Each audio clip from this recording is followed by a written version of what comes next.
Baker, आपका स्वागत है बिहार खबर बिहार 24 में। आप लगातार जुड़े हुए हैं, इसके लिए आपको धन्यवाद। आज 16 सितंबर है। 16 सितंबर की छोटी बड़ी खबरों से मैं आपको अवगत करा दूं। बीएड परीक्षा का एडमिट कार्ड जारी कर दिया गया है। 22 सितंबर को बीएड प्रवेश परीक्षा के लिए छात्र बैठेंगे और छात्राएं बैठेंगी।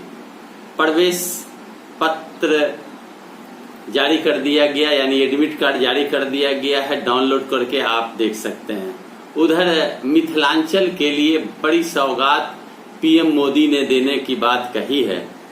दरभंगा में लंबे समय से एम्स अस्पताल की मांग की जा रही थी और अब पीएम मोदी ने हरी झंडी दे दी और करोड़ों के लागत से दरभंगा में एम्स की स्थापना की जाएगी, जो 4 साल में बनाकर पूरा कर दिया जाएगा। बिहार के मंत्री संजय कुमार झा ने पीएम मोदी को धन्यवाद दिया। उधर कोविड-19 के बारे में जानने के लिए एक नया ऐप लॉन्च की गई है, संजीवनी ऐप।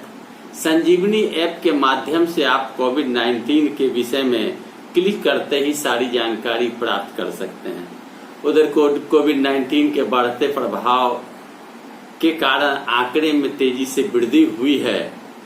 1,61,101 संख्या मरीजों की हो गई और 850 मृत्यु भी हुई है। उधर हाईकोर्ट ने बिहार सरकार से कोविड-19 के लिए जानकारी मांगी है। बिहार सरकार पूर्ण रूपेण संतुष्ट नहीं है। जो बिहार सरकार को जवाब देना है तो हाईकोर्ट ने जवाब मांगा है। साथ ही साथ मैं बताऊं आपको कि चुनाव आयोग ने बिहार के 12 राजनीतिक पार्टी को नए सिंबल अलॉट किया है। जैसे पप्पू यादव को हॉकी स्टिक अलॉटमेंट पूर्व में हुई थी और उसके छाप पर ही वो कार्यक्रम करते थे, लेकिन अब पप्पू यादव को कैंची दी गई है। इसी प्रकार जीतन राम मांझी सहित अन्य पार्टी के नेताओं के लिए भी अलग से सिंबल अलॉट कर दिया गया है।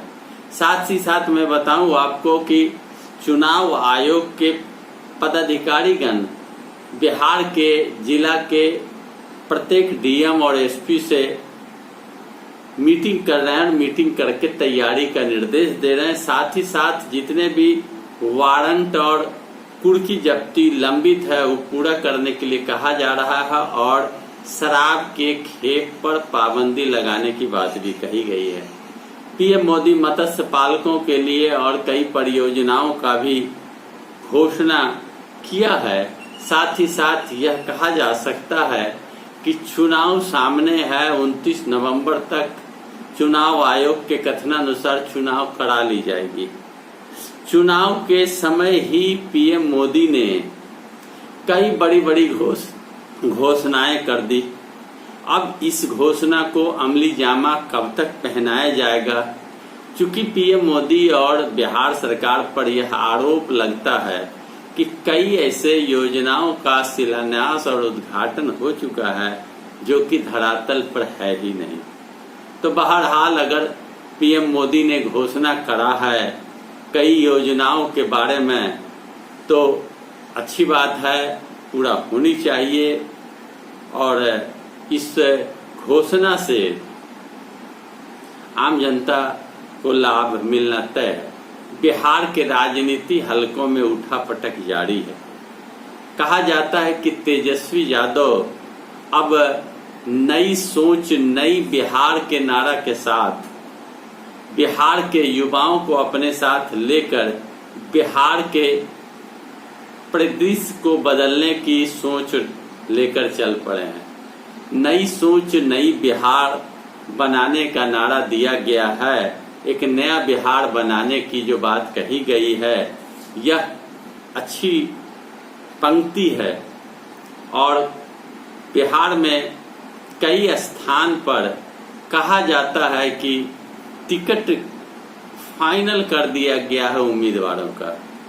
जिसमें तेज प्रताप यादव अब महुआ के बजाय हसनपुर से लड़ेंगे, जो समस्तीपुर जिला अंतर्गत विधानसभा है। इसी प्रकार मोहिद्दीननगर से जया यादव, भाई वीरेंद्र, ऐसे ऐसे कुछ शख्स हैं जिनकी टिकटें फाइनल हो गई है और अब ऐसे उम्मीदवारों की तलाश की जा रही है जो उम्मीदवार जीतने वाले हो और जिनकी छवि अच्छी हो, जिसके वजह से जनता के बीच में किरकिरी न हो। एक नया बिहार बनाना है, एक नई सोच लेकर बिहार का निर्माण करना है। इसके लिए तेजस्वी यादव कटिबद्ध और लगे हुए हैं और कृत संकल्पित हैं। उधर एनडीए में अब तक मामला थमता नहीं दिख रहा। एनडीए में चिराग पासवान चुप हो गए हैं, लेकिन चिराग पासवान के सीटों की अब तक फैसला नहीं हुई है। क्या ऐसा प्रतीत होता है कि चिराग पासवान 243 सीट पर अपने उम्मीदवार उतारेंगे और बिहार में आने वाले समय के लिए वो अपने रास्ता को प्रशस्त करेंगे। कहा जाता है कि रामविलास पासवान भी नीतीश और लालू के तरह नेता थे, लेकिन केंद्र की राजनीति उन्होंने की, इसलिए उन्हें बिहार में स्थान नहीं मिल पाया।